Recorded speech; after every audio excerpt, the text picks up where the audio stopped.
మొట్టమొదటిగా కూటమి ప్రభుత్వం ఏర్పాటైన తర్వాత ఈ 16-18 నెలల్లోనే ఎన్నో సంక్షేమ అభివృద్ధి కార్యక్రమాలు జరుగుతున్నాయి.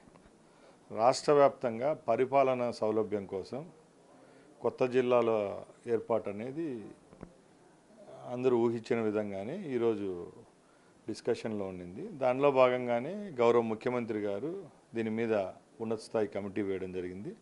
దానిలో మంత్రివర్గ ఉపసంఘం ఎవరైతే ఉన్నారో దాంట్లో 8 మంది సీనియర్ మంత్రులు కూడా కాన్స్టిట్యూట్ చేశారు.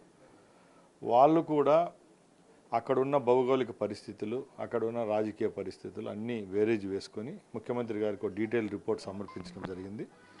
దానిలో భాగంగానే నిన్న 27వ తారీఖున గెజిట్ నోటిఫికేషన్ రావడం జరిగింది. ముఖ్యంగా అదంతా పక్కన పెడితే మాకు సంబంధించి గత ప్రభుత్వంలో అన్నమయ్య జిల్లా కేంద్రం ఏర్పాటు చేయడం జరిగింది. దాంట్లో ఆ జిల్లాలో 4 నియోజకవర్గాలు పూర్వపు చిత్తూరు జిల్లా తోటి 3 నియోజకవర్గాలు ఉమ్మడి కడప జిల్లాలో రావడం జరిగింది. దానికి ఏదైతే హెడ్ క్వార్టర్ ఉంటుందో రాయచోటి పట్టణాన్ని చేయడం ఇప్పటి వరకు కొనసాగింపు జరుగుతూ ఉంది.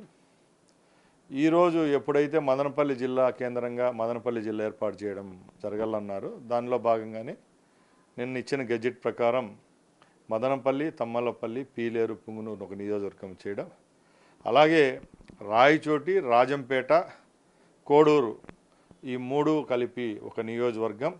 దాంట్లో రాజంపేటలో ఉన్న 2 మండలాలు ఏవైతే కడప జిల్లాలో ఉన్నాయో ఆ 2 మండలాల్లో కలిపి ఇప్పుడు ఒక జిల్లా కేంద్రంగా రాయచోటిని ఉంచి అన్నమయ్య జిల్లాగా కొనసాగింపు అనేది జరగడం జరిగిందండి.